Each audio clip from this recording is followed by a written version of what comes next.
There's so much more, there's such a lot. Here at SM, we've got it all. We've got it all. Lots of excitement, markets and fun. Shopping convenience for everyone. At SM, it's all at SM. Here at SM, we've got it all for you.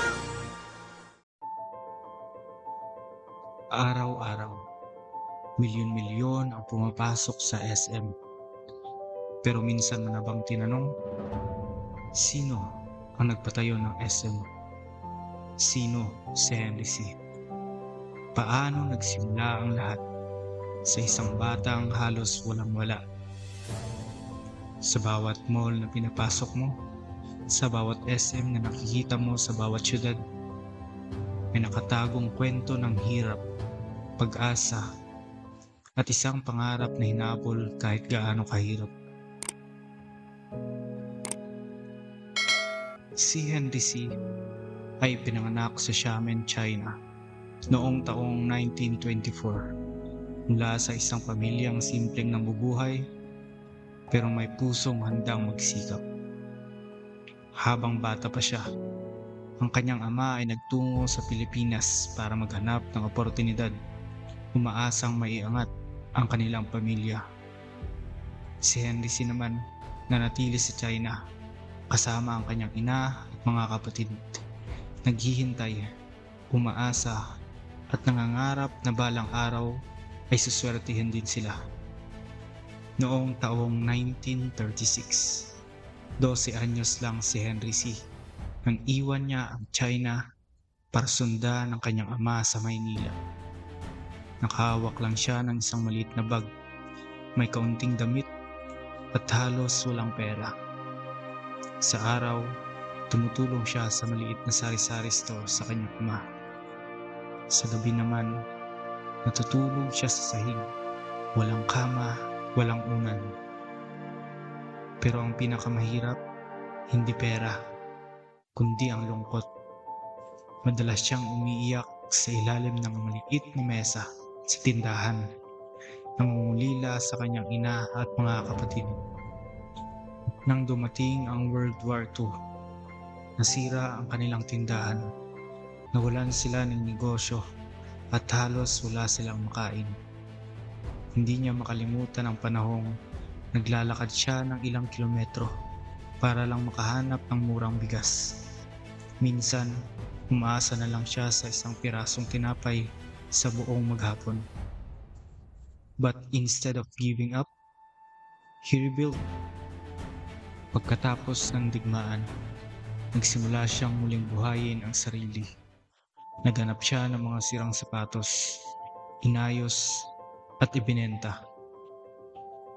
Maraming beses naglalakad siya mula Quiapo hanggang Divisoria. Tinitiis ang init, ulan at pagod. Ang kapital niya, hindi pera, kundi yung kamay niyang marunong mag-ayos at pusong hindi sumusuko.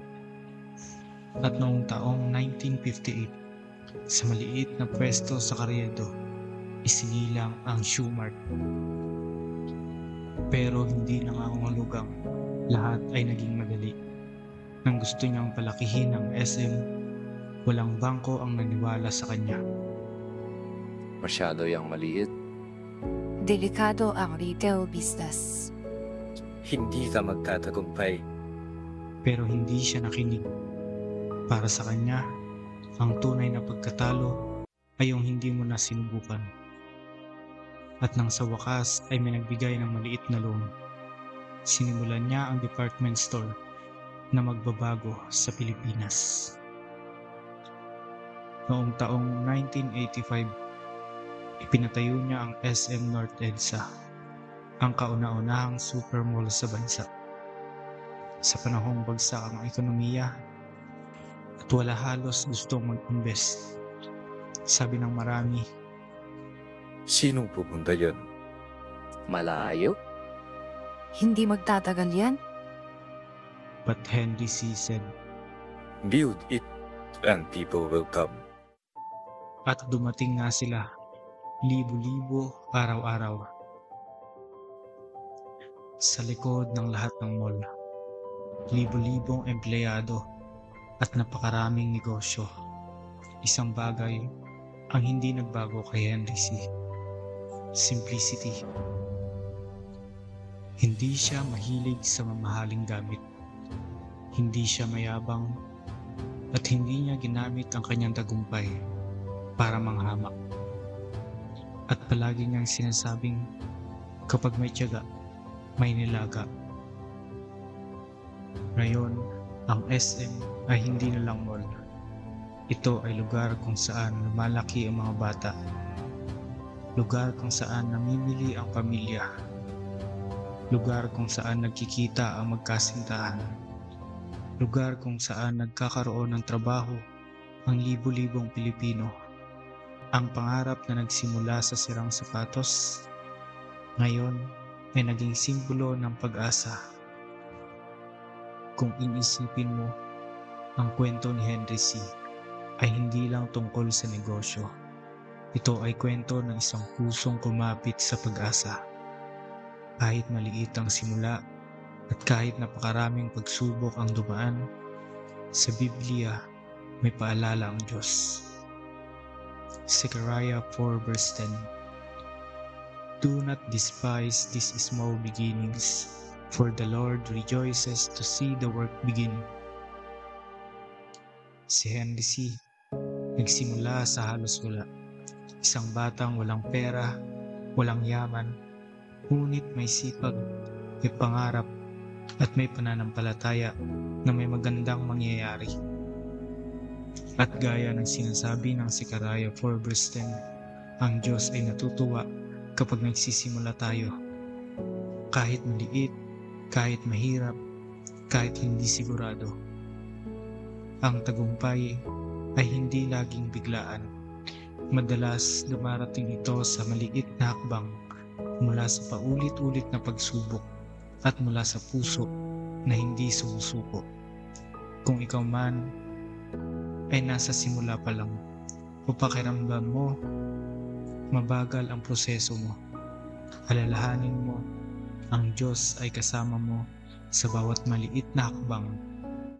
At kung paano siya sumama kay Henry C. sa paglalakad mula Carriedo hanggang Divisoria, sa pagbuo ng unang SM at sa bawat hamon at dagok, kaya ka rin niyang gabayan sa pangarap mo. Sa tamang panahon, sisikat din ang iyong tagumpay. Si Henry C. ay hindi ipinanganak na mayaman, pero pinili niyang maging matagumpay. Sa maliit na simula, sa paulit-ulit na pagkatalo, at sa walang humpay na trabaho, naabot niya ang pangarap na akala ng marami ay imposible. Ito ang Sa Likod ng Tagumpay, mga kwento ng pagbangon, pananampalataya at tagumpay. Kung nagustuhan mo ang video na ito, huwag kalimutang i-like, i-share at mag-subscribe. Be inspired, keep believing, and keep shining.